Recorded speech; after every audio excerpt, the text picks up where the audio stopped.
একটা মেয়ে ধর্ষিতা হয়েছে, এজন্য ইসলাম দিয়ে যদি আইন কায়েম করা হয় 24 ঘন্টার আলটিমেটামে সব বিচার হয়ে যাবে, যেরকম ঠিক কিনা? একটা ছেলে এই দেশে 16 থেকে 18 বছর বয়সে ম্যাচিউরড হয়, কিন্তু ওরে বিয়ের পিড়িতে বসায় 32 বছর বয়স। তো বাকি 32 বছর কি আঙ্গুল চুষবে? কথা কন, কি করবে? ও যে পাপ কাজ করে, ও যে পর্নোগ্রাফি দেখে, ও যে মাস্টারবেশন করে, এগুলোর পার্সেন্টেজ গুণা মা বাবার আমল নামায় আছে না নাই?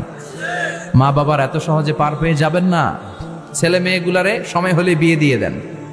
বিয়ের আর কোন ধর্ষক বাংলার জমিনে জন্মাতো না, চিল্লায় বলো ঠিক কিনা? ইসলাম বলে চোরের হাত কেটে দাও। জেনা ব্যভিচার করলে ডেথ পেনাল্টি। সৌদি আরবে হেড অফ করে, গলা কেটে ফেলে। বাংলাদেশেও যদি এটা করা যেত, খবর হয়ে যেত। আর কোন ধর্ষক বাংলার জমিনে জন্মাতো না, চিল্লায় বলো ঠিক কিনা? السارق والسارقة فاقطعوا أيديهما جزاء بما كسبا نكالا من الله والله عزيز حكيم. If anyone steal something very precious from the society, the government should cut down his right hand. দামি কিছু চুরি করলে, এটা সাক্ষীর দ্বারা সাব্যস্ত হলে গভর্নমেন্টের উচিত তার ডান হাতটা এক কোপ মেরে কেটে দেয়া। কার কথা? বানু মাখজুমিয়া গোত্রের এক মেয়ে মদিনাতে চুরিতে ধরা পড়লো। অনেক বড় ফ্যামিলির, ডিগনিফাইড শিল্পপতির মেয়ে। সাহাবারা বলল, এই মেয়ের হাত যদি বিশ্বনবী মদিনায় কেটে দেয়, মদিনাতে তো মারামারি লেগে যাবে। কে বলবে বিশ্বনবীর কাছে যে সুপারিশ করার ক্ষমতা কারো নাই? বিশ্বনবীর পালক পুত্র ওসামা বিন যায়েদ, যায়েদ ইবনে হারেসা, তার ছেলে ওসামা পালক পুত্রের ছেলে, তাকে বিশ্বনবী বড্ড ভালোবাসতো। তার উপাধি হলো হুব্বু রাসূলিল্লাহ, বিশ্বনবীর ভালোবাসা।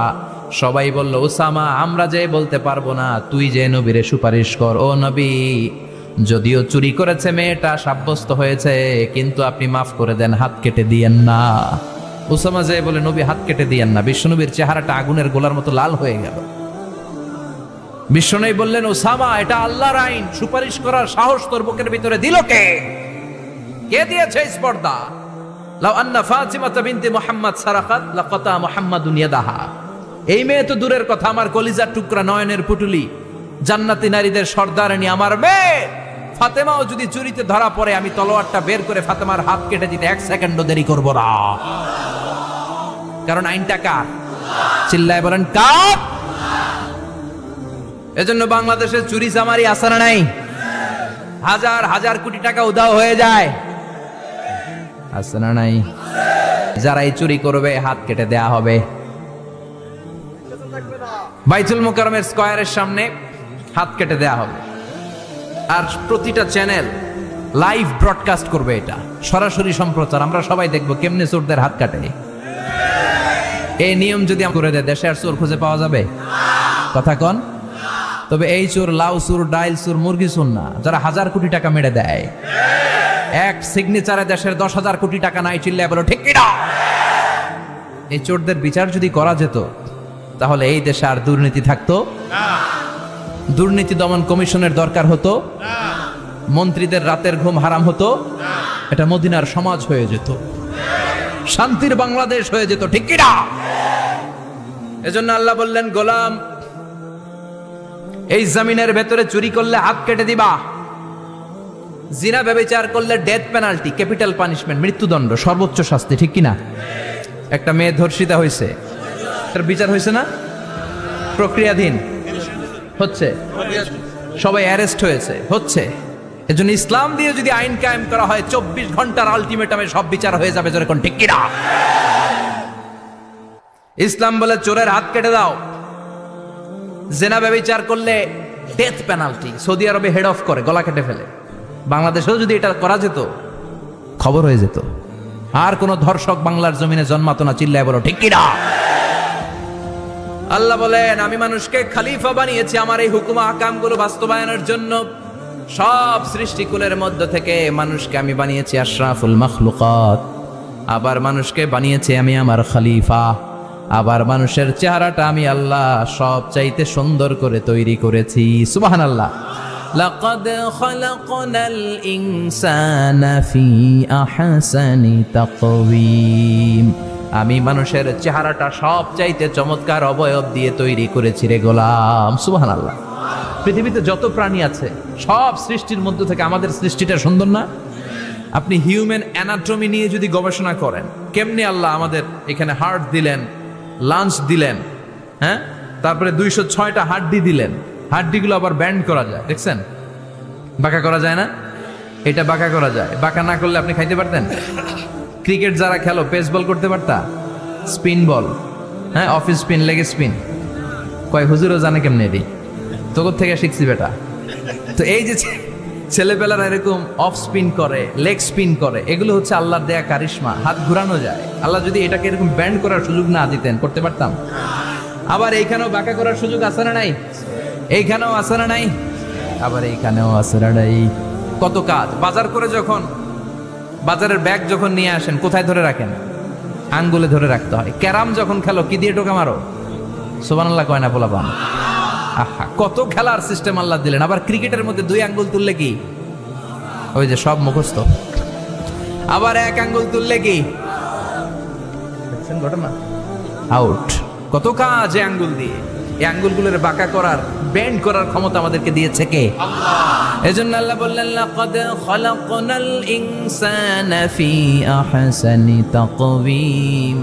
আমি মানুষের চেহারাটা সব চাইতে সুন্দর করে তৈরি করেছি। মানুষ সুন্দর, আমাদের চোখ সুন্দর না মিয়া? আমাদের চোখও যদি সুন্দর হতো, তাইলে আমরা বুঝতাম মানুষগুলো কত সুন্দর। আমরা মনে করি ধলা হইলেই সুন্দর। কয় ধলা ধলা, এটা সুন্দর। টাকা, এটাগুলো টাকা। একটা মানুষের চেহারা, স্কিন যদি কালো হয়, এর মধ্যে একটা সৌন্দর্য আছে না নাই? একটা মেয়ের স্কিন যদি কালো হয়, তারপরও চেহারায় সৌন্দর্য আছে না নাই? কয় না হুজুর, আমার বউ সুন্দর না, কালা কালা। আছে না নাই? তুই ডাকাত। তুই কি? একজন মানুষের চেহারা যেরকমই হয়, আপনি খেয়াল করে দেখবেন, তারপরও তার অবয়বের মধ্যে একটা এক্সট্রা অর্ডিনারিটি আছে। কারোর সাথে কারোটা মিলে না। সুবহানাল্লাহ পড়েন। এজন্য প্রতিদিন স্ত্রীরে বলবেন, স্ত্রী তুমি সুন্দরী, তুমি অনন্যা, তোমার চাইতে সুন্দরী গোটা বিশ্বে কেউ নাই। কইবেন না? মুরব্বীরা কয় না, কইতাম না, আগে কয়ে ফেলাইছি। এগুলো বলবেন। এগুলো বললে স্বামী স্ত্রীর মধ্যে ভালোবাসা বাড়াই দিবে কে? আল্লাহ। আমি প্রায় এগুলো বলি, উৎসাহিত করি, যে স্বামী স্ত্রীর মধ্যে যে ভালোবাসাটা, এটা পবিত্র, এটা জান্নাতি। এই ভালোবাসা জান্নাতে শুরু হয়েছিল সাইয়েদনা আদম আর হাওয়ার মধ্য দিয়ে। চিল্লা এখন ঠিক কিনা? স্বামী স্ত্রী দুইজনে একের হাতের সাথে আরেকজনের হাত মিলালে হাতের সগীরা গুনাহ মাফ করে কে? আল্লাহ। স্ত্রীর চেহারার দিকে নজর করে তাকালে চোখের গুনাহ মাফ করে দেয় কে? আল্লাহ।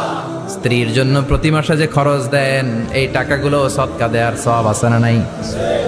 স্ত্রীকে যে দামি দামি ভ্যানিটি ব্যাগ কিনে দেন, এটা তো সওয়াব আছে না নাই? কক্সবাজারে ঘুরতে নিয়ে গেলে সওয়াব আছে না নাই? ফুল কিনে দিলে সওয়াব আছে না নাই? ভালোবাসার গান শোনাইলে সওয়াব আছে না নাই? তোমারে লেগেছে কত যে ভালো, চাঁদ বুঝি তা জানে, রাতেরও আধারে দোসর হয়ে, তাই সে আমারে টানে, চাঁদ বুঝি তা জানে। ঠিক কিনা? আজকে পারবেন না শোনাইতে রাত্রেবেলা? পারবেন? পারবেন? পোলাপাইনরা কয় পারবো। তো কত বেটা বিয়েই হয় নাই, বিয়ার পরে শোনাইস। তো এই ভালোবাসার গানগুলো শোনালে নিজেদের মধ্যে একটা ইন্টিমেসি তৈরি হয়। বিশ্বনবী এরকম স্ত্রীর সাথে খুনসুটি করতেন, ভালোবাসা করতেন। এটা হালাল, কিন্তু এটা জায়গা মতো না করে ভাবির লগে করলে মায়ের আছে না নাই? ভালোবাসার গান জায়গা মতো শোনাতে হবে। স্ত্রীকে ভালোবাসার গান না শুনিয়ে যদি চাচাতো বোনরে শোনাও, শালিরে শোনাও, পাড়ার মেয়েদের সাথে যদি টাঙ্কি মারো, ফিল্ডিং মারো, মায়ের আছে না নাই? তার মানে জায়গা মতো করলে সব সওয়াব। সুবহানাল্লাহ পড়েন। আর বিয়েটারে সহজ করে দিবেন। আমি তো সব জায়গায় বলি, বিয়েটাকে সহজ করে দেন। আমরা বিয়েটারে কঠিন করে ফেলছি।